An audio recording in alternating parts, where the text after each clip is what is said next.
aking mga kasamahan dito sa Senado para sa isang maayos, civil at naaayon sa rules natin na diskusyon at debate.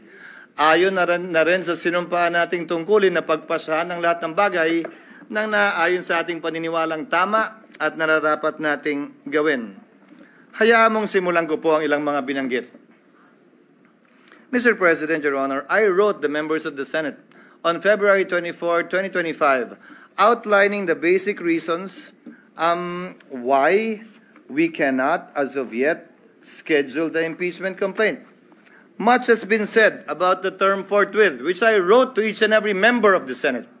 Mr. President, Your Honor, we are governed not only by the Constitution but also our rules. We are governed as well by precedents. We are governed as well by decisions of the Supreme Court pertaining to this matter. Allow me to, for the record, cite a few regarding this matter, lest they may think that it is only a one-sided opinion with respect to their definition of forthwith na agad-agad. Kada senador marahil may kanya-kanyang opinion kaugnay nito.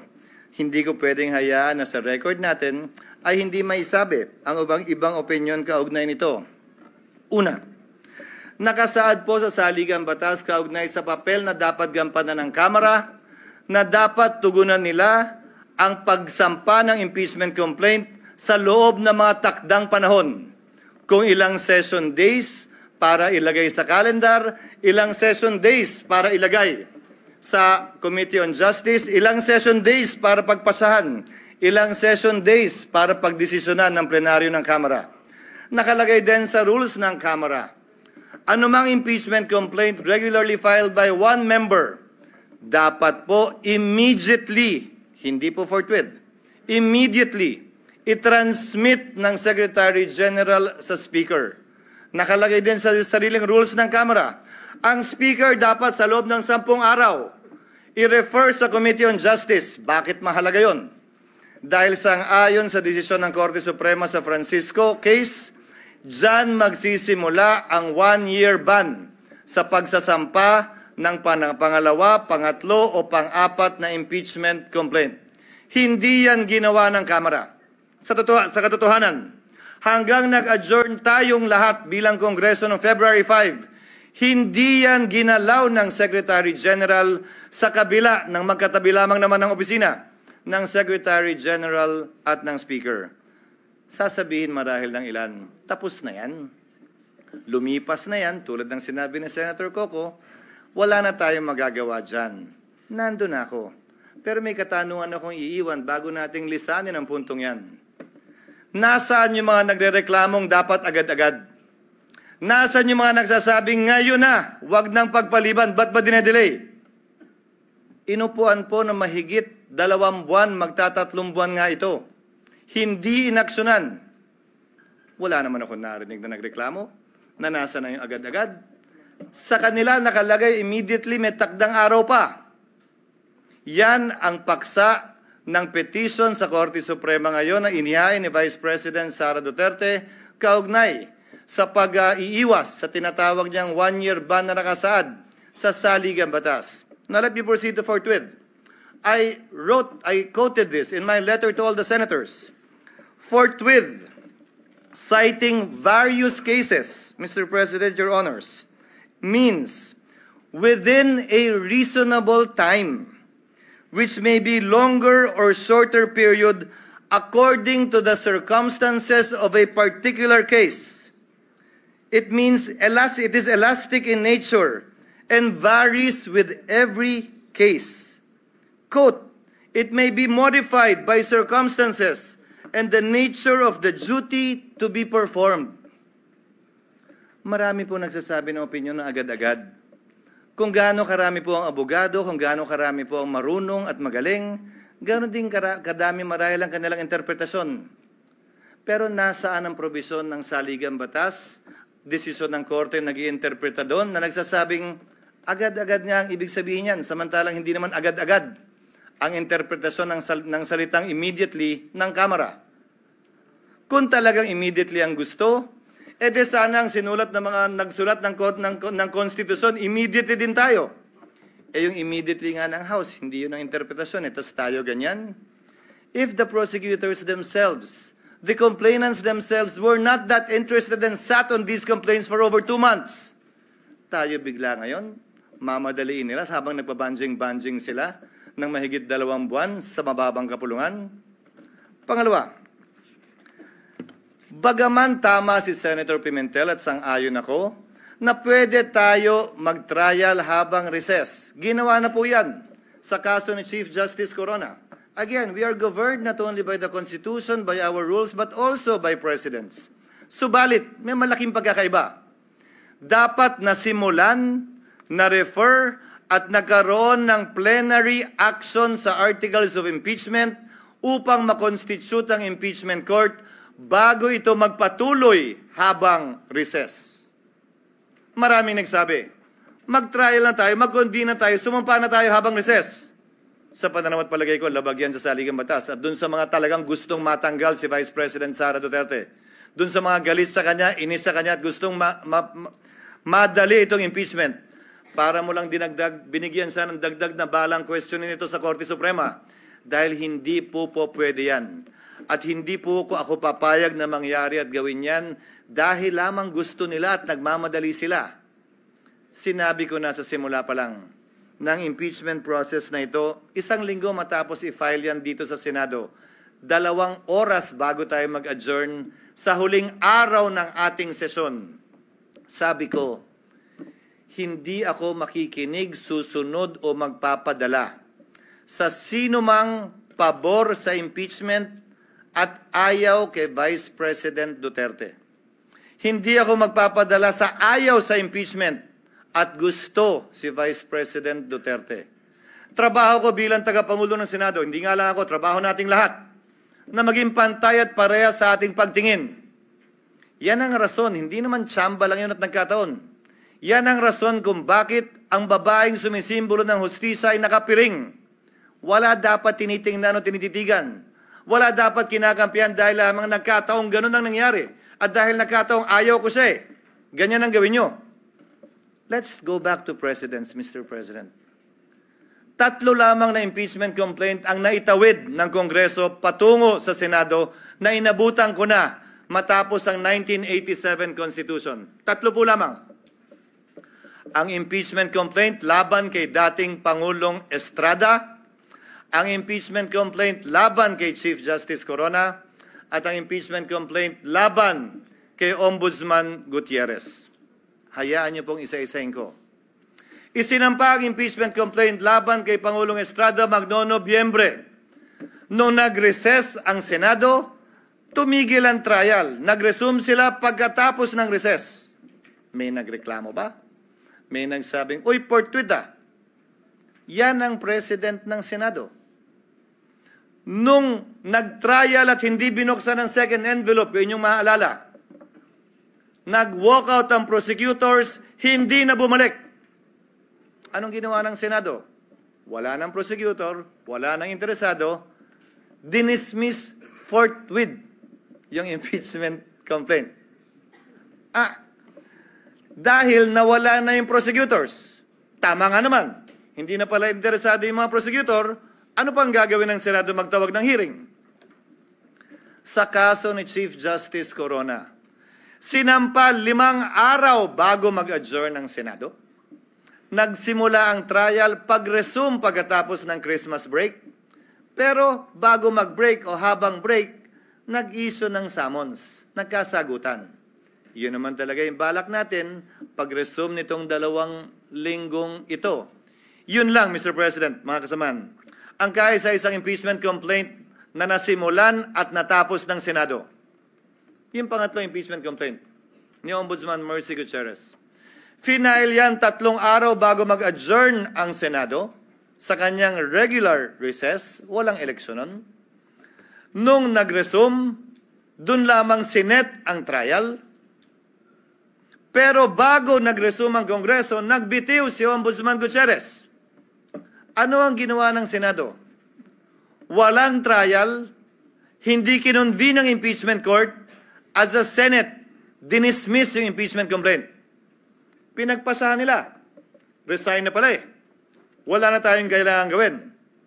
Naalala niyo po yung debate? na meron pa namang penalty of absolute perpetual disqualification. That was discussed. But by way of precedent, the Senate did that. So if you look at the past presidents of the Senate, nagawa po nila yon, pinagbotohan po nila yon. Without convening the impeachment court. Wala pong nagsabi, hoy, inaabandon na ninyo ang inyong constitutional duty nung ginawa ng Senado yon. Paano po yan, Ginoong Pangulo? Pagsang-ayon ba ang karamihan o ng pinakamaingay o matatalino sa ating bansa? Okay lang. Pag hindi sila sang-ayon, hindi na okay. Bugbog ka na. Bugbog na institusyon. Dapat may gawin na tayo. The Constitution, the rules, and the precedents, Mr. President, do not change simply because a group says otherwise. Balikta naman pa natin. Yung isang naudlot na impeachment complaint laban kay dating Chief Justice Davide, karamihan sa mga civil society groups tutol doon sa impeachment complaint na yon. Tungkol sa corruption din yon. Tungkol sa pag-aabuso din ng poder yon. Parehong mga grounds. Dahil yun naman ang ground ng impeachment talaga eh. Anong sinabi nung halos parehong grupo ngayon na gusto ang ulo ni Vice President Sara? Ay, masama yung impeachment yan. Hindi yan dapat i-file. Dapat i-dismiss nyo yan. Mabuting tao si Chief Justice Davide. Nagsalita pa ang mga miyembro ng Senado noon. Kahit padalayan ng Kamara sa amin, hindi namin tatanggapin yan. Sinabi din po ng Senado noong mga panahon yun. At saka busy kami sa budget. Kailangan muna namin unahin yan bago yan. Babalik ko ang katanungan. Nagbabago ba? Depende kung sinong may gusto. Hindi ba dapat kung ano yung pamantayan at batayan kaugnay na impeachment complaint, sino man ang nasasakdal? Pareho at parehas ang pagtrato natin. Ngayon, kaugnay ng kasalukuyang impeachment complaint, nakalagay po sa rules ng Senado, ang impeachment proceedings dapat i-refer sa Committee on Justice. Ang ginawa ng Senado, bagaman pareho ang rules natin na bahagi ng ating President, ni-refer sa Committee on Rules na siyang naging hudyat para buuin ang impeachment court. Sa Estados Unidos, kung saan natin kinopya ang karamihan ng mga provision ng ating impeachment rules, ang mga miyembro ng Kamara na nag-hain ng impeachment o mga prosecutors, sila ang nagbabasa niyan. So, nung nakita po namin sa parte ng Secretariat, yung President na yon, nung nakita po namin yung provision na dapat sa Committee on Justice i-refer, sinuggest namin na basahin yung Articles of Impeachment ng prosecutors mismo. Sa Senado, hindi pa sa Korte. Para magsilbing hudyat yon ng pag-convene ng impeachment court at panunumpa ng mga judges ng impeachment court. Yung po sana ang nakatalagang gawin sa June 11. Nasabi po ni Senator Villanueva, ano nga ba ang pagkakaiba? June 2, June 3, June 5, June 4, June 9, June 10, June 11. Kung susundan natin ang ginawa ng mga ibang impeachment court sa mga nagdaang panahon, ini-issue lamang nila yung summons para mabigyan ng sapat na panahon. Ang nasasakdal na isumite yung kanyang answer dyan sa impeachment complaint. At pagkatapos nun, dahil magtatapos ang kapangyarihan ng mga prosecutor sa June 30, hindi po tayo pwede magpatuloy sa ating paglilitis dahil hindi naman pwedeng one side lang yung ating mapapakinggan pagkatapos ng June 30. Doon sa nagsasabi na may mga private prosecutor naman na i-appoint ang Kamara. With the principal goes the agent because the authority of the principal ceases by June 30. So, napag-usapan, tatawid ba ito? Tatawid ba ito sa susunod na Kongreso? Kung gaano rin karami siguro ang senador, ganong karami din ang opinion. Kung gaano karami ang abogado, ganong karami din ang magaling nilang basehan kung tatawid nga ba o hindi. My position is that it will. Mr. President, Your Honor, allow me to read a portion of the deliberations of the Constitutional Commission on this matter. Delegate Aquino, because I would proceed, quote, from settled jurisprudence that impeachment proceedings are essentially judicial in nature, such that it follows that when the legislative chamber undertakes these proceedings, it sits as a court of justice, and therefore, it is not bound by the rules of legislative sessions. It cannot adjourn. Assuming that the session is adjourned, impeachment proceedings should not in any way be affected by the adjournment of the session. Delegate Romulo, that is not precluded from our proposal. If the Commissioner wants to make it explicit and to suggest amendments to that effect, I suppose I would not object. Our thinking is that if the Commissioner's premise is that it is like a court of justice, maybe an adjournment of the hearing will certainly not preclude it from continuing the proceedings on some other day. In other words, it could not lose jurisdiction just because of adjournment. Add to that, Mr. President, what the Minority Leader said during earlier sessions we've had. Hindi porkit pinalitan yung judge, dismissed agad lahat ng kaso at magsisimula uli. Ang prinsipyo pa ng batas na nagsasabing anumang sinimulan, dapat lamang tapusin. Plus ang president natin, kaugnay sa SET, na tumatawid yung kaso sa SET, bagaman nagpalit ng Kongreso, bagaman nagpalit ng mga miyembro ng Senado at maestrado ng Korte Suprema. Now, allow me to state a few more things before I yield the floor. Mr. President, Congress cannot pass an irrepealable law. Very much so that we cannot bind the next Congress. Whatever we decide with respect to this issue, kung tatawid nga ba o hindi, would have to be confirmed, affirmed, or rejected as the case may be by the 20th Congress. Some of us will be part of that. Some of us will no longer be part of that.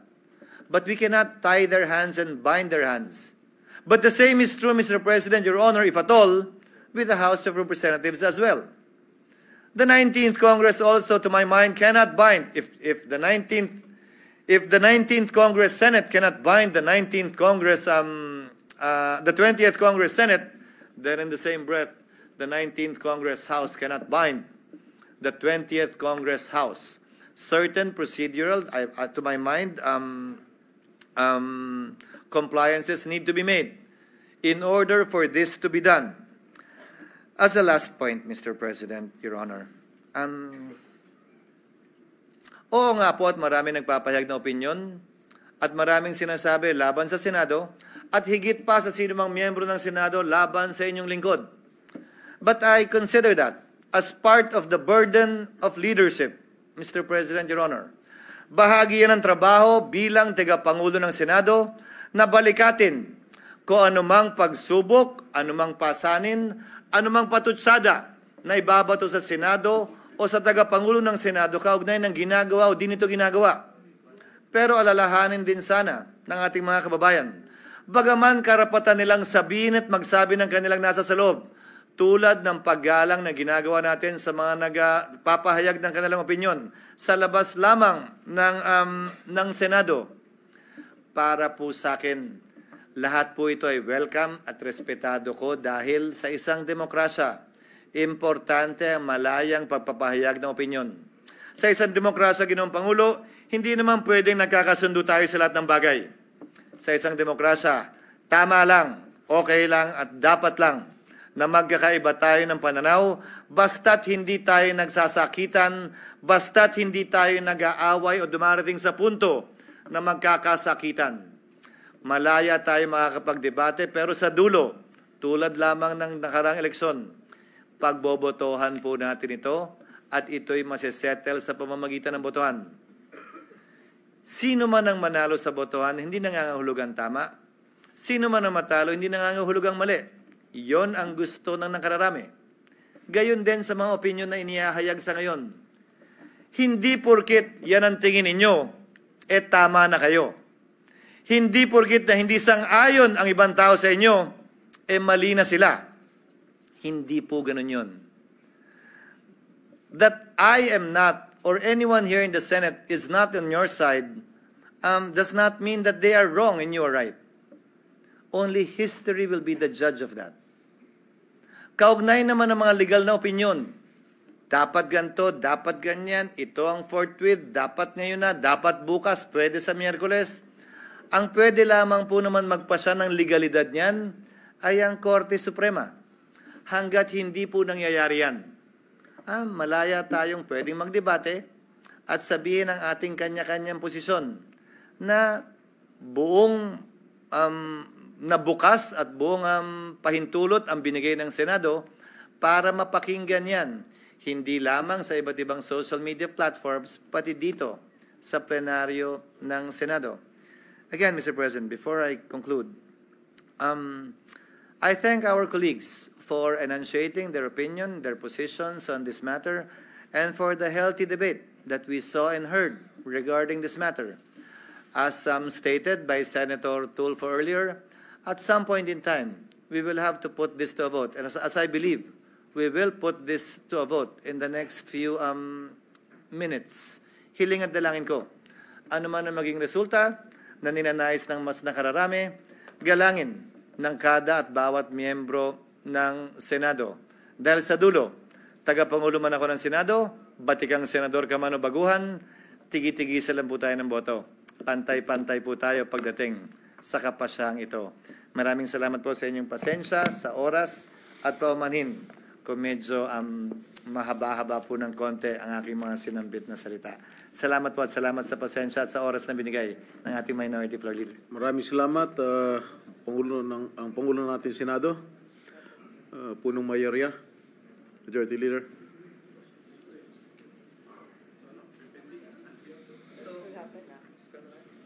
Session suspended.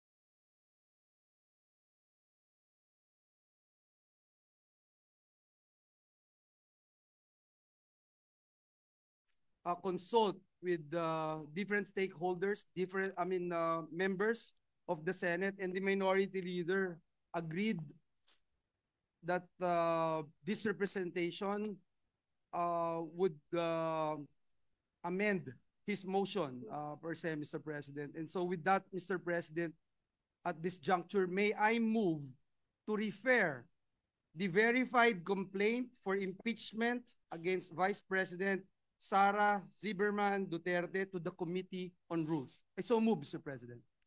Any objection? Hearing none. The motion is approved. Thank you very much, Mr. President. Mr. President, in view of the referral of the verified complaint, may I respectfully move that the Senate President take his oath as presiding officer. I so move, Mr. President. What is the pleasure of the Honorable De La Rosa? Mr. President, just for a clarification, is it correct to assume that though the Senate President takes his oath today, and as you said, the members will be taking their respective oath tomorrow, but the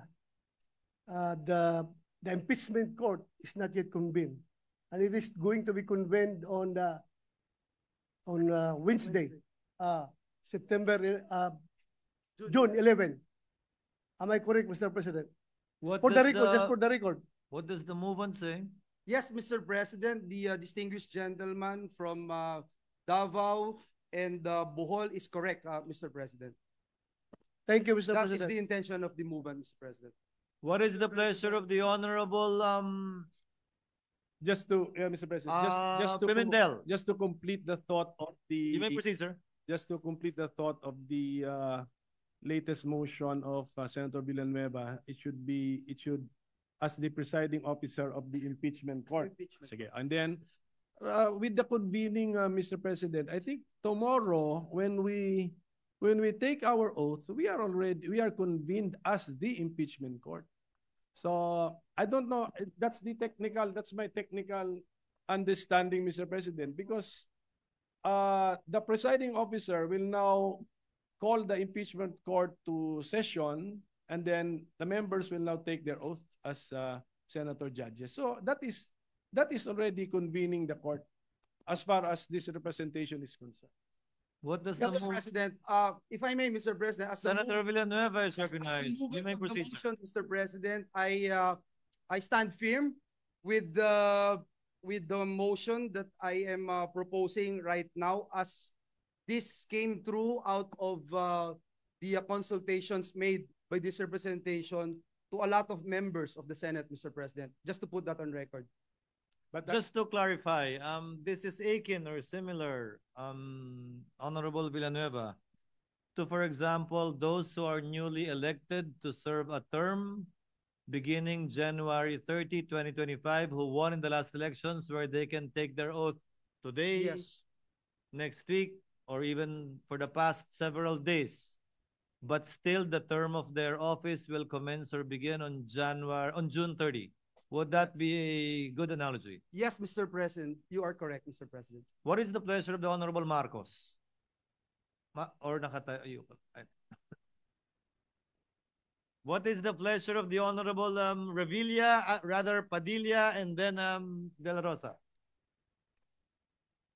Ginoong Pangulo, gusto ko lamang pong malinawan sa salitang Tagalog na ang hudyat po ng ating mahal na kapatid na Senator Joel Villanueva na kayo po ay mag-oath. Hindi po ibig sabihin na tayo po ay naguhubad na ngayon ng sombrero ng pagiging legislative body, kung di tayo po ay hindi pa rin korte. Gusto ko lamang pong linawin. Tama po, Ginoong Pangulo, ang binigkas ng ating kapatid Senator Robin Hood Padilla na hindi po natin hinuhubad ang ating sombrero bilang legislative body ng Senado, at hindi po tayo nagko-convene as an impeachment court. Maraming salamat po. Thank you. Yun lamang po, Ginoong. Honorable De La Rosa, and then the Honorable Tolentino. Yeah, I just would like to be clarified, Mr. President. If it follows that after all the members of this body have taken their oath, it would automatically trigger the convening of the impeachment court. Therefore, I move that we make our oath on the 11th, Mr. President, as originally scheduled. Mr. President, if I may, Mr. President. Senator Villanueva. To just clarify, Mr. President, the motion is for the Senate President at this time. The motion at hand is that the Senate President would take his oath as the presiding officer of the impeachment court. The next motion that we agreed upon a while ago is for the members of the Senate, the senator judges, to take their oaths, Mr. President. But just the same, Mr. President, let me emphasize again, whether today or tomorrow's oath taking, this representation was made to believe that we are not yet convening as a court. Okay, Mr. President. And we are to convene the impeachment court on Wednesday, June 11. I agree, Mr. President. That is the Senator Tolentino. Just to further clarify, Mr. President.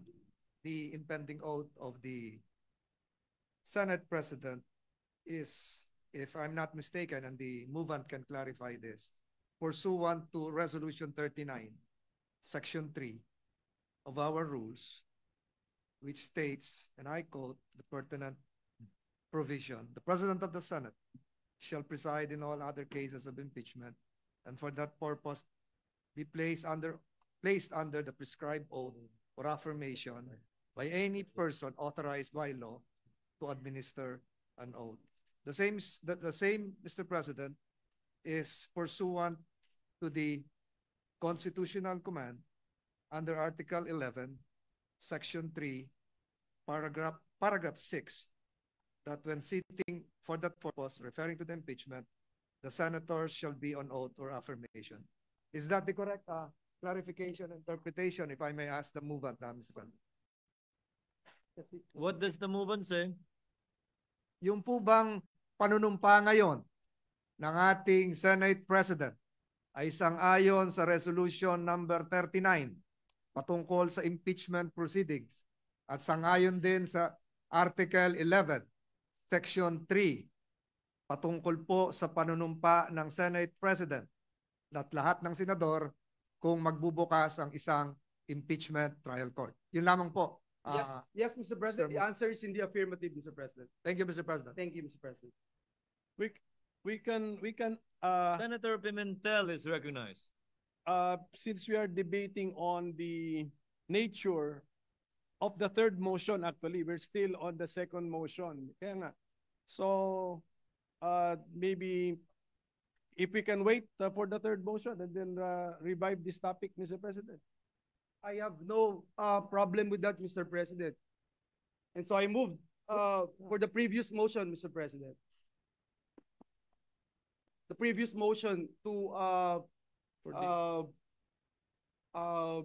the Senate President. And to take his Senator oath. Coco, you have no objection as to the clarification made by Senator De La Rosa earlier with respect to the second motion. Is that correct? Because it is more appropriate for the third motion which has not Yes. been made, Mr. President. So, mas nalilito tayo when we anticipate So the there third is motion. no reservation as to the second motion of the gentleman from Bulacan for the chair to take his oath as presiding officer. Is of that the the understanding of the presiding chair? officer of the impeachment court. Yes, sir. Yes, sir. Senator De La Rosa. My clarification, Mr. President, was not yet forthrightly answered, Mr. President. Can this can the presiding officer give us a clear explanation as to whether or not we are convened right after all the members of this chamber have taken their oath? Because according to what we have discussed a while ago, that the convening of the court, of the impeachment court, shall proceed only on 11 or Wednesday. That's no, we are still on the second motion, Honorable De La Rosa. That is why, Mr. President, that's a precondition. Because otherwise, that's my question is a precondition to your taking understood. oath. Because if you say that it will trigger, then I will object to your to that motion. Understood. Senator Cayetano, what is your pleasure? If it will help, You may proceed, sir, if it will help. in the same manner, Mr. President, that you said that parang po yung mga nanalo nung May election, June 30 pa naman sila mag-hold office pero pwede na sila mag-oath. If the Supreme Court was in recess now, but the President appointed 3, 4, 5, 6 justices, they can take their oath. At kahit 15 yan na sabay-sabay ng oath, it will not mean that they are convening the Supreme Court for another session. They will still be in recess. It will be either the law, which sets a date, or in our case, here in plenary, we will set the date kung kailan i-convene. So if it will help, so what will happen is you will take your oath tonight. Then because we referred it to the Committee on Rules, then following precedents, which is part of our rules, then tomorrow, we will take our oath as a group. But yung pagko-convene, in accordance then with our agreement and your notice, will be on Wednesday. If we all accept that, our taking of our oath tomorrow will not trigger the convention of the convening of the trial court. Of course, if we all agree today that after we take our oath, it will convene, then it will convene. But if we all agree we will just be taking our oath today, it's no different than new appointees of the Supreme Court or the CA or the RTC taking their oath, then waiting till the recess is over before they convene. No, if we all accept that, Mr. President. Senator Ontiveros is recognized. Salamat po, Mr. President. Mr. President, mga kasama, ang ginawa natin, tinilad-tilad natin yung original motion ng minority leader.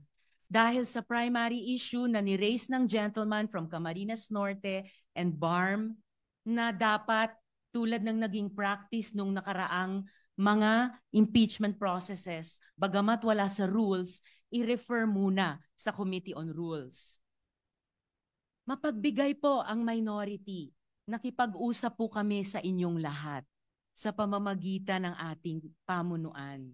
At pumayag po kami, pumasok po kami dun sa kasunduan na sige, i-refer na muna sa Committee on Rules.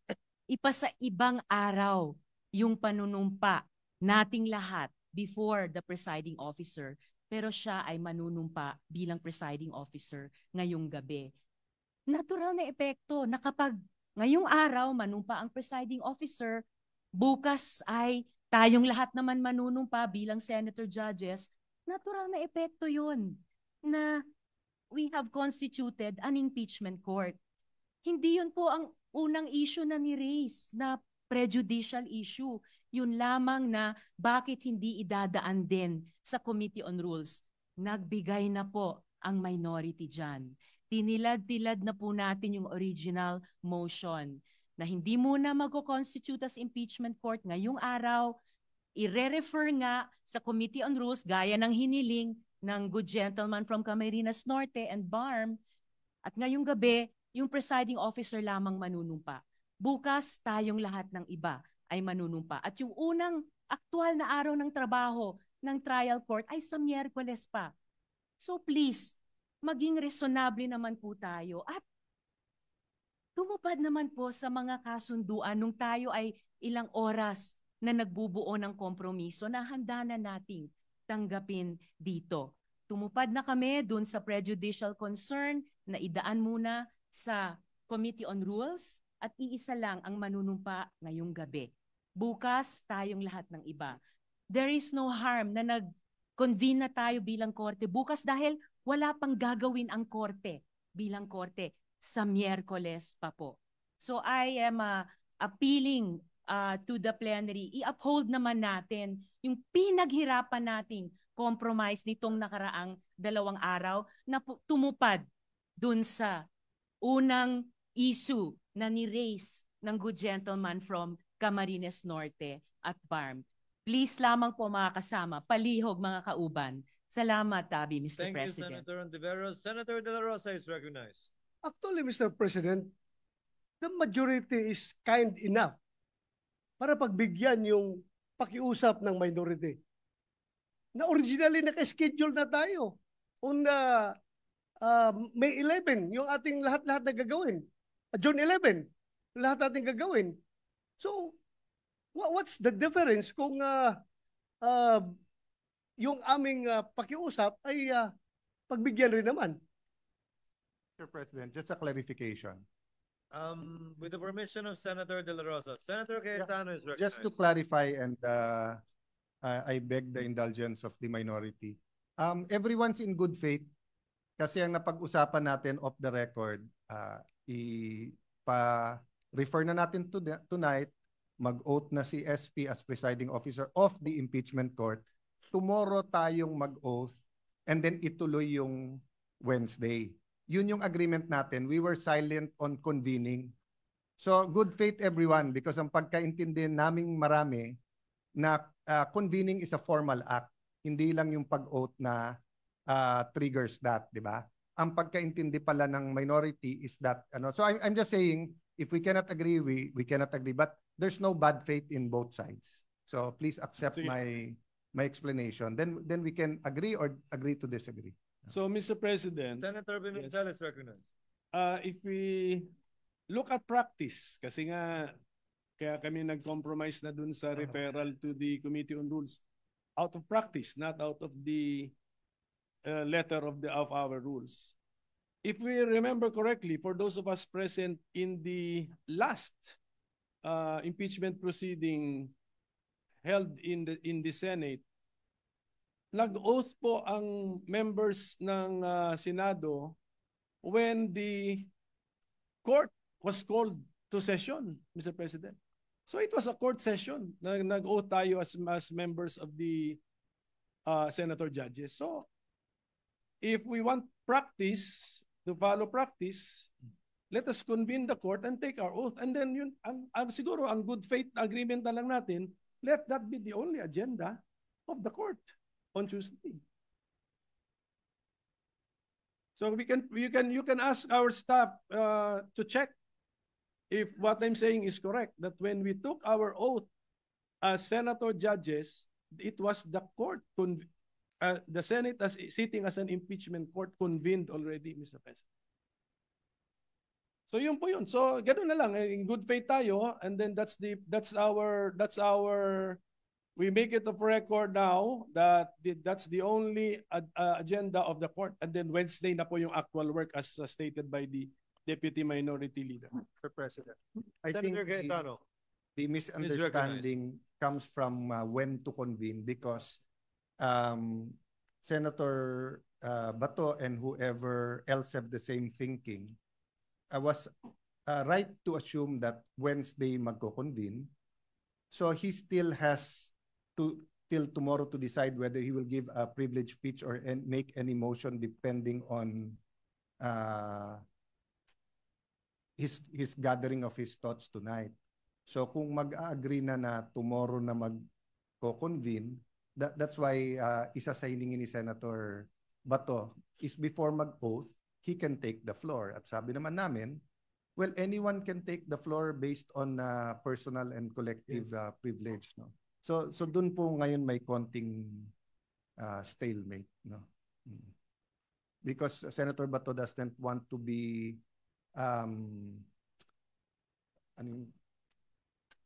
he doesn't want to be put in a position that he voted that tomorrow magko-convene right after mag-oath, pero may privilege, may speech pa siya before that. Am I correct, Senator Bato? Baka impeachment na maging Bato pa. Kaya magsasalita muna si Senator Bato bago doon. So that's the problem in agreeing with the second and the third motion as of now. So as not to belabor the point, with the permission of Senator Pimentel, the movement has already stated in the affirmative that the idea behind this motion, both for this representation, when this representation takes his oath, and when the other members of the chamber take their oath, is that we are not yet convening the impeachment court. So that was the answer of Senator Villanueva to the query, the movement, to the query of Senator Bato. That is the status. As stated by Senator Cayetano, there seems to have been a misunderstanding that was clarified that indeed, in good faith, there was a misunderstanding with respect to the effects of that motion. But the status is that is the intent of the movement. Unless there are... We cannot obsess over practice in the first motion and then abandon the practice on the third motion, Mr. President. So I'm just saying that practice ang ginamit to accommodate the first motion, and yet practice hindi observed sa third motion, which is when we take our oath as senator judges, the court is convened. Unfortunately, the Mr. movement President, doesn't. if I may, Mr. President, unfortunately, we have yet to make any third motion, Mr. President. Yes, precisely. That's the thing, Mr. Pero, President. I think So the- and so Senator De La Rosa has connected his vote on the second motion to Yes. the upcoming anticipated third motion, Mr. President. and when this representation was asked, I already responded, Mr. President, that upon consultation with members of this August chamber, that was the agreement, Mr. President. Again, to settle the issue, to abbreviate the proceedings as well, given the response of the Honorable Villanueva to the query of Senator Bato, and given the reservations of the Honorable Pimentel, do I take that as an objection to his second, or do you want to reserve the objection to the third motion? Because he already has answered. Can we proceed with the second motion without objection? No, because we are being trapped, Mr. President. The minority is being trapped if we will not object to the third motion, which is the oath taking of the senators as senator judges. Gusto nga namin convening of the court tonight, Mr. President. This is the product of an attempt to compromise the pending motion, Mr. President. So, with that, Mr. President, can we request for a minute suspension? Session is suspended.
Mr. President, The Honorable Villanueva is recognized. Mr. President, may I reiterate my previous motion, Mr. President? Mr. President, I move that the Senate Secretary, Mr. President, I move that the Senate President will now take his oath as the presiding officer of the impeachment proceedings, Mr. President. I so move, Mr. President. Any objection? Hearing none. Motion is the motion is approved. Chair would like to call on the Senate Secretary to ascend the rostrum to administer the oath.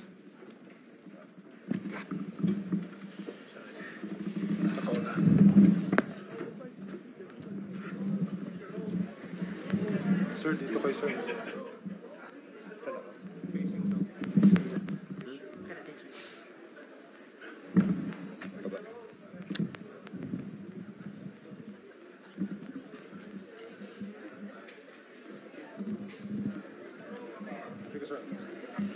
Sir, please raise your right hand and repeat after. Walang mic siya.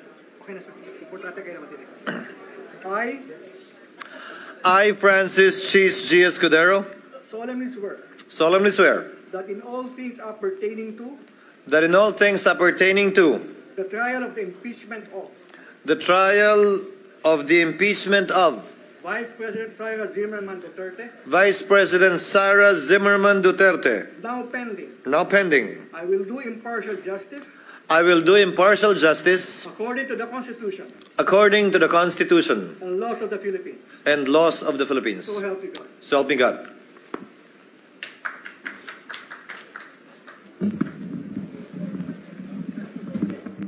Mr. President. Senator Villanueva. Thank you very much, Mr. President. Mr. President, may I respectfully move that the senator judges take their oath at 4 o'clock in the afternoon tomorrow, June 10, 2025. And again, reiterate, Mr. President, what this representation made mention a while ago, that after the oath-taking of the senator judges, the court will be constituted, but not convened yet, Mr. President. Thank you, Mr. President.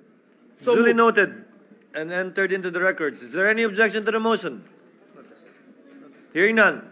Motion is approved. Majority Leader. Mr. President, a while ago during the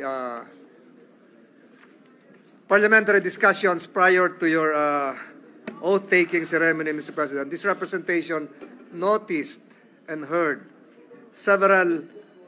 during several instances the word agreements, whether that referred to something or not. Mr. President, just for our transcript purposes and for the Journal of the Senate, I move to strike out the word agreements in our transcripts and substitute the same with the phrase constitutional provisions or constitutional requirements in order to reflect that the subject matter discussed a while ago is governed not by consensual agreements, but by binding legal obligations emanating from the Constitution itself. I so move, Mr. President. Any objection? Hearing none. Motion is approved without prejudice to amendments further being made to the journal before we approve them. We approve it rather. Pwede na? Pwede na? Can I make a manifestation? Mr. President, 1 minute suspension. Session is suspended.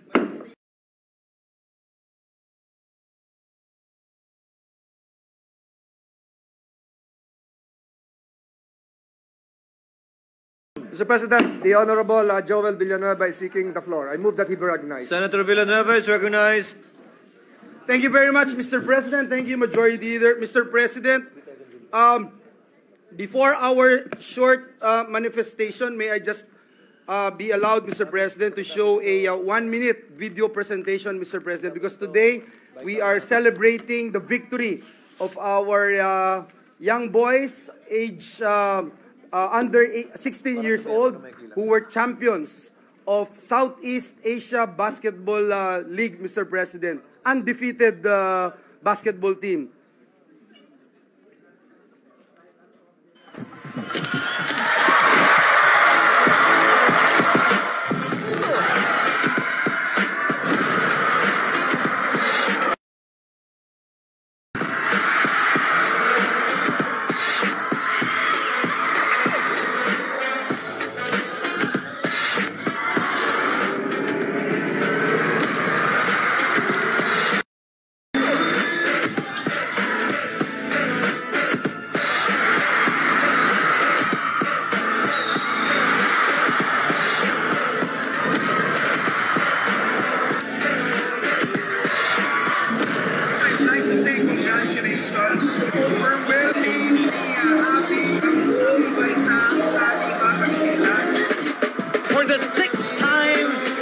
many times this tournament has been staged, the Philippines takes the gold medal in the under-16 SIABA qualifiers. Thank you very much, Mr. President. Bilang may akda ng Adopted Resolution number 260, tayo po ay lubos na natutuwa at nagagalak na makasama po natin ngayong gabing ito ang koponan na nag-uwi ng makasaysayang pang-anim na sunod na gintong medalya ng Pilipinas sa SIABA Under-16 Cup, ang Gilas Pilipinas Youth. Kasama po nila, Ginoong Pangulo, ang ating kaibigan at PBA legends na sina Head Coach L.A. Tenorio at Assistant Coaches Richard Del Rosario at Gabe Norwood. Alam niyo po, Ginoong Pangulo, espesyal para sa representasyong ito ang paglahok ng Pilipinas sa torneo ng SIABA. Dahil tayo po, Ginoong Pangulo, ay naging miyembro ng national team na lumaban sa kauna-unahan na SIABA Championship noong 1994 sa Johor, Malaysia sa ilalim po ni Coach Virgil Villavicencio. Kaya naman po, Ginoong Pangulo, buong puso nating binabati at binibigyang pugay ang napakagagaling na mga manlalaro ng Batang Gilas na sinungkit ang gintong medalya sa SIABA Under-16 Cup. Sila po ay sina Jeremiah Antolin Jr., Nixon Cabanyero na mula po sa aking alma mater UST, Prince Carino, Everain Cruz, Carl Gabriel de los Reyes, ang MVP ng torneo, Mr. President, Justin Halyare, Mel Jello Lumage, Chris Paul Miranda, kasama po niya ang kanyang tatay si Denok Miranda na ating kaibigan. Kasama din po, Ginoong Pangulo, si Luisito Joel Jolo Pascual, Travis Gabriel Pascual, John Raven Restificar, Ethan David Tanchi, Samuel Nomso Esomchi, Clark Dwayne Cobuntin, at Brian Orca Jr. Ginoong Pangulo, Mr. President, these players gave their all and showcased their unparalleled skill and teamwork, sweeping, Mr. President, sweeping all the games and dominating the gold medal match against Indonesia with a commanding 70-40 victory, which we were humbled to have the opportunity to watch live. From their impenetrable defense that turned stops into easy transition points, to their well-executed half-court plays, we believe, Mr. President, that we have a very promising young national team on our hands. We can't wait for more greatness to unfold under the leadership of Coach L.A. Tenorio. Their win also secured our spot in the 2025 FIBA Under-16 Asia Cup, which will take place in Mongolia next month. Muli, Ginoong Pangulo, sa bawat manlalaro ng Batang Gilas, saludo po kami sa inyo.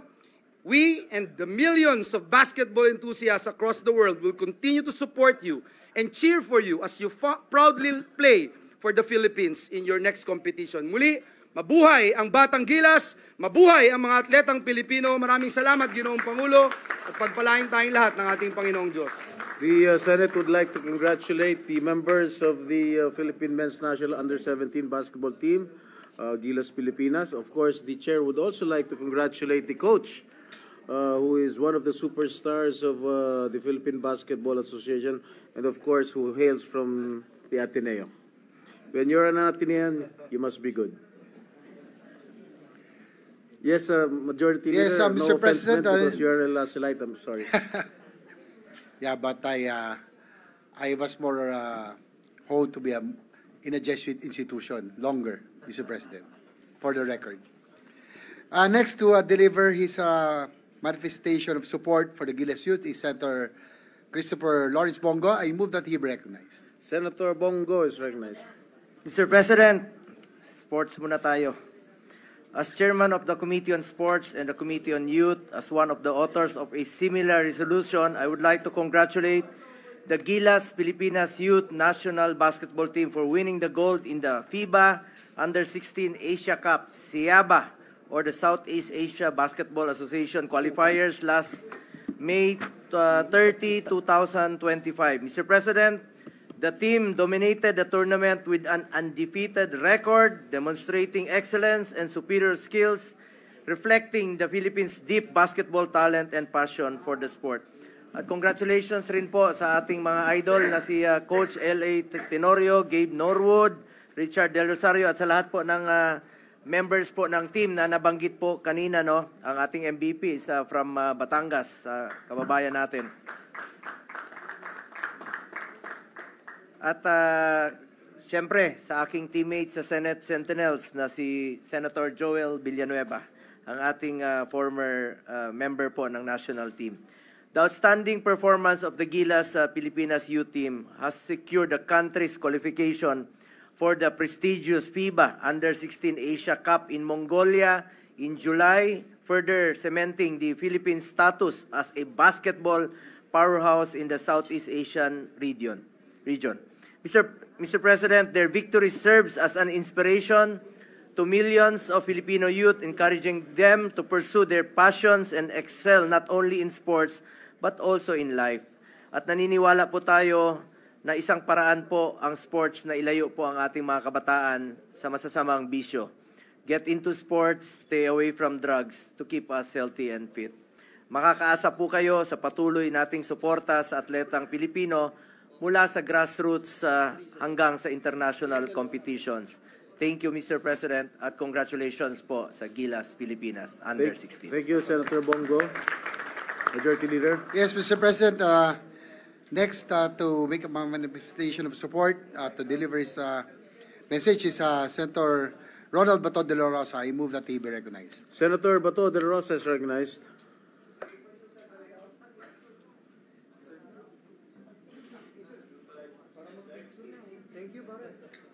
Mr. President, Senator De La Rosa prefers that his manifestation be inserted in the record. The message of Senator De La Rosa is hereby inserted into the records.